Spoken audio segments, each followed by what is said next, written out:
whole lot of polling, but if we do get inspired, you may see some polling. Although we'll be talking about micro polling later. A little bit about Dr. Anthony Strawa.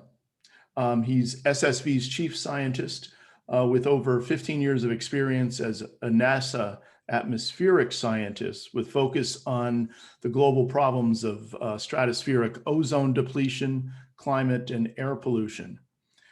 He has published over 50 peer review articles and has over 900 citations. Today, along with returning Air Quality Mobility Director Drew Clark, today he reports on SSV's BackpAQ Mobile Air Quality Monitor Project with high school students from Dublin and East Palo Alto, which monitors air pollution levels in their community. Take it away, Tony. Well, I'm going to defer to Drew to talk about BackpAQ technology first, and then I'll follow up with a little bit more. Okay, take it away, Drew. Okay, thanks, Tony. Thanks, Dennis and Jennifer. Let me get this sharing underway here. And it's always the two-step here.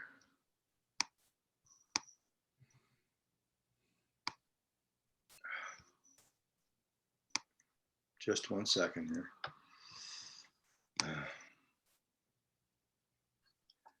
Okay, here we go. So yes, I want to just briefly talk about the actual devices that we designed and built that really underpin the program that Tony is going to talk to you about in a few minutes. But just a few thoughts about kind of how we came about getting in the business of building these things and kind of what our initial intentions are. Just here we go. So the thought was that with the experience we had from projects such as Smart TA in East Palo Alto, that we had developed a little bit of experience dealing with some of the simple low-cost sensor technology that made that project possible. And the thought was, what if we could find a way to both at the same time develop mobile sensors that could be taken around in a small footprint, and also at the same time enable the youth in the community to be empowered to actually kind of take part in the measurements of air quality in their communities. So the idea was mobile air quality sensors for students. And so that's kind of the thesis that we followed. And basically we developed a program to provide sensors in the form of kits to students to be able to build so they could essentially monitor the air quality where they live. And it leverages a lot of the inexpensive sensor technology that Tony will mention.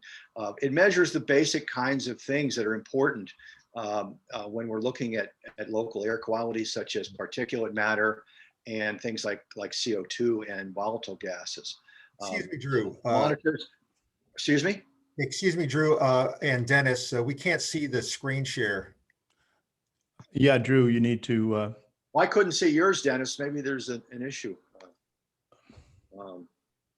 No, well, I just checked the administrative settings, so you should be able to. I don't know. There's that green button in the middle, share screen. Watch what I did first. The green button in the middle. Then I picked PowerPoint. Okay, I'll try it again. How's that? We see a little, there we go. Okay, good. Okay, sorry about that. Here we go. So as I was saying, we're basically looking at enabling students to easily build these things, and then as they walk and explore their communities, to be able to take measurements that they can then use later on to really drill down into what the air quality looks like in their community, and maybe even do a little data science along the way. And alongside of that, we have experts like Dr. Strawa available to kind of guide the students through what they're finding and what it might mean. So the goals were fairly simple, was to make something mobile, had to be battery powered, had to be portable, couldn't rely on necessarily having access to hardwired connections, had to be affordable. We can't go and build the Cadillac version here. We wanted to try to keep the price under $100 a unit. And they had to be personal in the sense that they could be tailored to an individual's use and had to be accessible through a personal device like a smartphone. So what you see on the screen on the left is the BackpAQ device. And then on the right, you see the app, which we'll talk about in a minute, that runs on your smartphone and gives you access to all of the data, and it lets you interact with the device. You can turn various options on and off and do various things communicating with the BackpAQ device.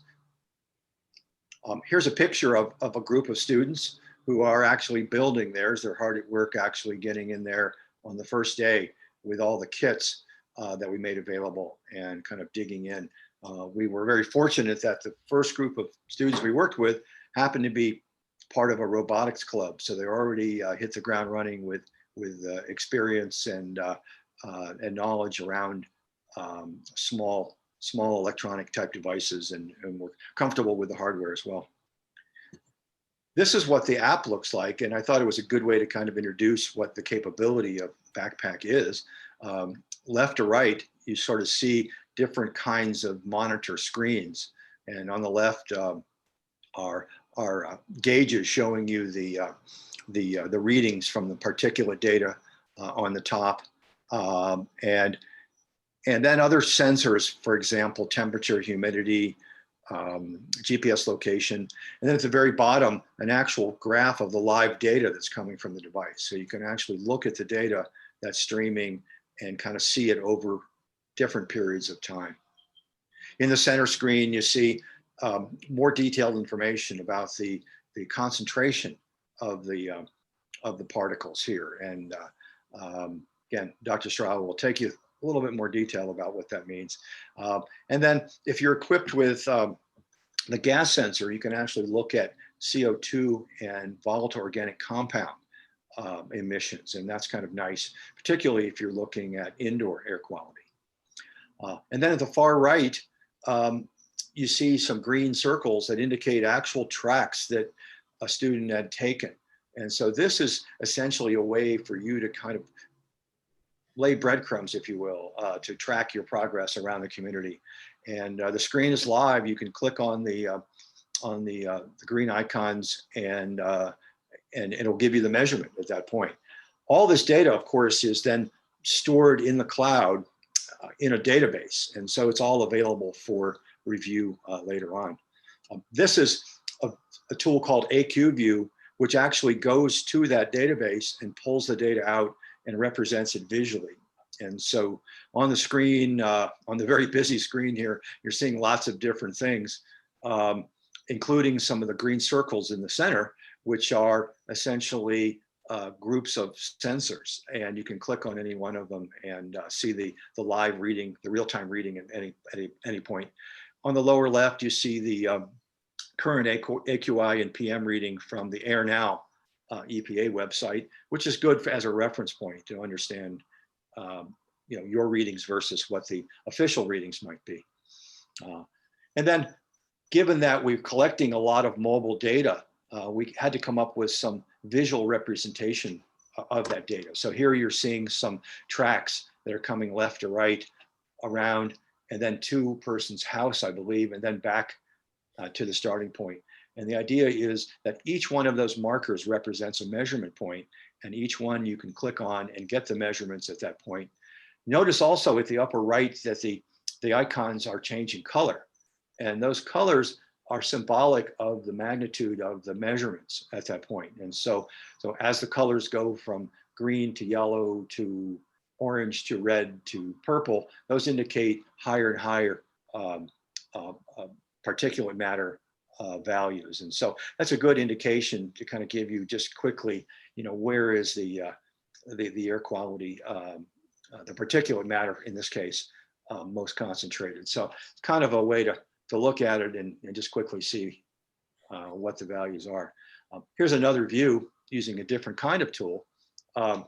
showing you the various tracks and travels around probably looks like probably about a 10 square block area.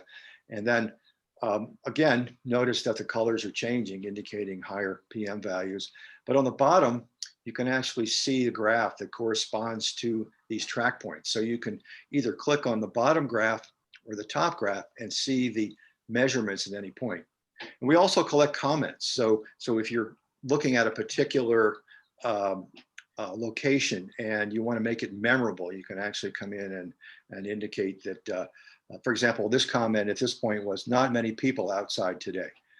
So to the person who was collecting that, that was meaningful. And so you can go back and see those comments. Typically, you would use that to indicate that you're moving to an area that might have a higher PM value, or you're moving inside and you want to remember that the values you're about to see are inside type values. So that's the kind of power that the tool has, is not only collecting the real-time data and looking at it, but then coming back later and being able to do some fairly powerful analytical capabilities. And then we have graphs and charts and the usual kinds of data displays as well. So that's all I had in comments, because I don't want to steal the show from my colleague, Dr. Strawa, who's going to take you through our program where we've applied these devices. But I'm open, Dennis, for any questions. Well, we're actually kind of running behind, so why don't we go straight to Dr. Strawa? Okay. Okay, well, I hope you can see my screen here. Yes. Yep. That's great. So I'm Anthony Strawa, SSV Chief Scientist, and I'll be telling you about a project that SSV is proposing called the Clean Air Equity Project. Okay, so the motivation for this is that there have been many studies that have shown that low-income communities are disproportionately exposed to poor air quality, and this leads to long-term exposure that increases their vulnerability to respiratory illnesses. You may recall, I don't know, it's about a year ago that the New York Times ran a study where they followed 2 students from different backgrounds in Delhi. And they followed them around with air quality instrumentation and found dramatic differences in the kind of air quality that they were exposed to. And that's one of the things that inspired the Clean Air Equity Program. We wanted to see if as we assume that the same kind of inequities are in communities in the Bay Area. And so SSV proposes to conduct a community air monitoring program using the low-cost sensors that you just heard about to gather community-based data from diverse communities across the Bay Area and see what kind of different air quality, if any, they are exposed to. The project is really made possible by the low-income or the low-cost sensors developed by SSV BackpAQ labs that Drew just told you about. One nice thing about this technology is that you'll notice from Drew's presentation that we actually track the location of people with this. And we certainly don't want to track students' locations or people's locations. And so we can anonymize that data where we don't even know who is using which sensor. And so that's an added feature that we really like about this technology. Okay. So the other inspiration for this work is some past work that SSV did in East Palo Alto called Smart TA. And the motivation for that study was that a recent study by San Mateo County found that East Palo Alto youth and seniors had a higher incidence of respiratory illness than general population in San Mateo County. And the residents in East Palo Alto wondered if there was a link between the traffic and outdoor air quality. East Palo Alto, particularly University Avenue, is a highly trafficked corridor. between the Dumbarton Bridge and Highway 101, where a lot of commute traffic goes. And so they wondered if it, in addition to being a traffic nuisance, this might be an air quality nuisance. So we developed a program and partnered with Green Action, Youth United for Community Action, and the Bay Area Air Quality Management District to do a study in a high concentration area. You can see over here, this is University Avenue. We had 3 sensor nodes that measured particulate matter and gas phase air pollutants. And these are the locations of those. And measured for 4 months in summer and fall of 2019. Okay. And some findings from that work is that we did see a correlation between traffic congestion and outdoor air quality. You can see on the chart, the upper right, the blue line is a congestion index that we get from floating car data. Floating car data is data that comes from people's mobile phones and the traffic apps that you can have on your mobile phone that give you directions and things like that. Those companies sell that information to third-party vendors who then make various third-party kinds of measurements from that, and traffic congestion is one of those. And so Drew was able to get that. And here you see an average for a particular month plotted at the time of day. And the red line is the air quality index for PM 2.5. And you can see that they're correlated. In the morning. There is a correlation during the morning commute hours, and in the afternoon, there's a correlation in the afternoon commute hours. Well, however, when we look a little deeper at the air quality measurements, which you can see in these 2 charts over here, one from August and one from October, the PM air quality measurement is generally in the good. And so you see this green line, that indicates an air quality index for good. Anything below that green line, anything below the yellow line is called moderate air quality. And then red and orange, worse air quality is off the chart here. And you can see that by and large, the air quality along University Avenue in East Palo Alto is pretty good. There are a few excursions into the moderate, but not very high. So while there was a correlation, the air quality was generally pretty good. So the issue of why East Palo Alto residents have a higher incidence of respiratory illnesses is still an open issue. And it probably will require a more intensive study, probably involving epidemiology studies as well. But at any rate, our experience working with the communities over there and working with these low-cost sensors was another inspiration for our proposing this clean air equity project.